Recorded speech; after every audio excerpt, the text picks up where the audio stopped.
नमस्कार दोस्तों, आपका स्वागत है राजा इक्ष्वाकु की कथा भाग 1 सतयुग का आरंभ और सूर्यवंश की नींव।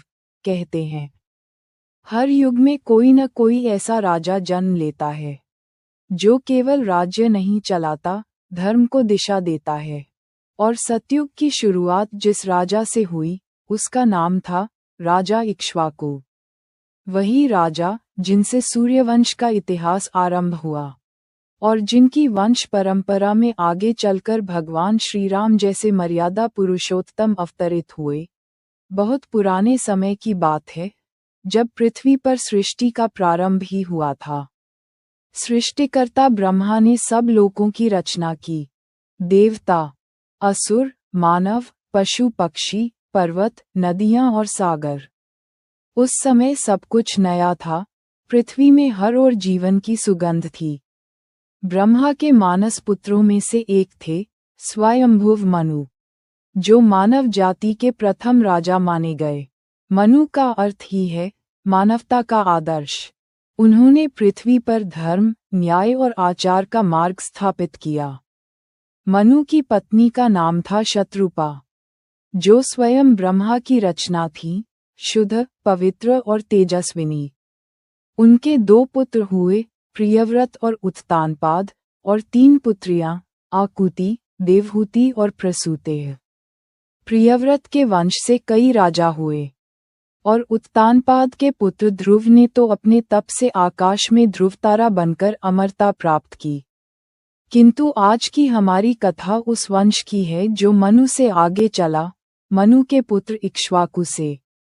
एक दिन मनु ने सृष्टि की उन्नति हेतु भगवान सूर्यदेव की आराधना की।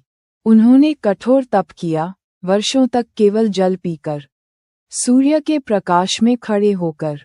उनका तप देखकर सूर्यदेव प्रसन्न हुए और आकाश से प्रकट होकर बोले, हे मनु, वर मांगो, मैं प्रसन्न हूँ तुमसे।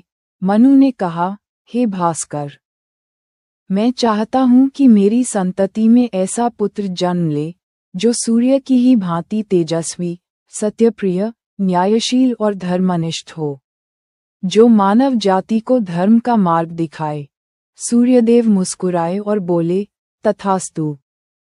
तुम्हारे ही तेज से उत्पन्न होगा वह पुत्र जो पृथ्वी पर सूर्यवंश की स्थापना करेगा। उसी का नाम होगा इक्ष्वाकु।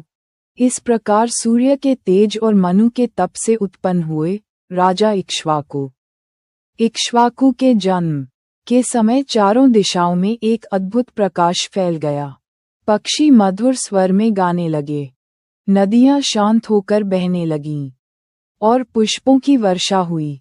राजमहल में ब्रह्मा और ऋषियों ने आकर घोषणा की, ये बालक धर्म का आधार बनेगा। इसका नाम इक्ष्वाकु होगा, क्योंकि यह इक्षु अर्थात गन्ने की भांति मधुर और विनम्र स्वभाव वाला होगा, परंतु भीतर से दृढ़ और सत्य के लिए अडिग। बालक इक्ष्वाकु अत्यंत तेजस्वी थे। छोटे से ही उन्होंने वेद, नीति, धनुर्वेद, आयुर्वेद, अर्थशास्त्र आदि का अध्ययन किया। गुरु वशिष्ठ ने उन्हें धर्म, यज्ञ और प्रजा पालन की शिक्षा दी।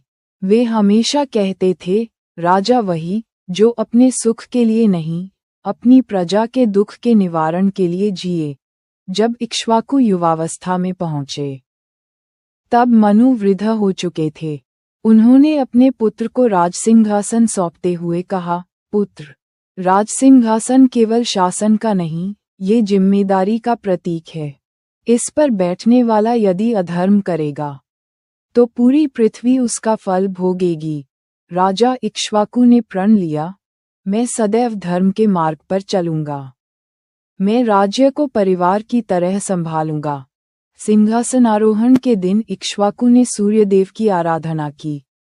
उनका राजतिलक हुआ और उस दिन से सूर्यवंश की नींव पड़ी। संपूर्ण आर्यावर्त, भारत भूमि में घोषणा हुई, अब सतयुग में धर्म का शासन प्रारंभ हुआ है, क्योंकि राजा इक्ष्वाकु ने राज्य संभाला है। इक्ष्वाकु के राज्य में लोग धर्म और नीति के अनुसार जीवन बिताते थे। कोई भूखा नहीं रहता, कोई अन्याय नहीं होता। प्रत्येक व्यक्ति अपने कर्म और धर्म से बंधा था। राजा इक्ष्वाकु हर सुबह ब्राह्मणों और ऋषियों से धर्म सुनते, फिर जनता की समस्याएं स्वयं सुनते। रात को वे ध्यान करते और सूर्यदेव को प्रणाम करते हुए कहते, हे प्रकाश के देवता, मुझे इतना बल देना कि मैं सबके जीवन में न्याय और सत्य का प्रकाश फैला सकूं। राजा ने अपने राज्य में 4 नियम स्थापित किए। सत्य से बड़ा कोई धर्म नहीं। प्रजा का सुख ही राजा का सुख है। धन राज्य का नहीं, जनता का है। राजा को अपने कर्मों से ही पूजनीय बनना चाहिए। इक्ष्वाकु के शासन के समय राज्य इतना समृद्ध हुआ कि दूर दूर के देश उसके उदाहरण देने लगे। ऋषि अत्रि और अंगिरा ने आकर कहा, यह वंश सूर्य के समान तेजस्वी है, इसलिए इसे सूर्यवंश कहा जाएगा। इक्ष्वाकु ने विनम्र होकर कहा, यह मेरा नहीं, मेरे पिता मनु और सूर्यदेव का आशीर्वाद है। इसी सूर्यवंश से आगे चलकर जन्म लिए कुश, हर्यश्व, नाभाग, रघु, दिलीप और अंततः भगवान श्रीराम। राज्य को सुव्यवस्थित करने के बाद इक्ष्वाकु ने मन में विचार किया, राज्य का शासन तो सुचारू है, अब मुझे आत्मशांति की ओर बढ़ना चाहिए। उन्होंने अपने पुत्र विकुशी को राज्य का उत्तराधिकारी बनाया और स्वयं वन में चले गए, जहां उन्होंने वर्षों तक तप किया। कहा जाता है कि वन में उन्होंने सूर्यदेव का ध्यान करते हुए महान योग सिद्धि प्राप्त की। उनका शरीर धीरे धीरे प्रकाश में विलीन हो गया और वे सूर्यलोक को प्राप्त हुए। इस प्रकार सतयुग के प्रथम धर्मराज इक्ष्वाकु न केवल एक राजा बने, बल्कि धर्म के आदर्श बन गए। उन्होंने दिखाया कि सत्ता का अर्थ केवल शासन नहीं, बल्कि सेवा है। सूर्य की तरह उन्होंने स्वयं जलकर अपनी प्रजा के जीवन में प्रकाश फैलाया। भाग 1 समाप्त। भाग 2 में हम जानेंगे कैसे राजा इक्ष्वाकु के पुत्र विकुशी से शुरू हुआ सूर्यवंश का विस्तार, कैसे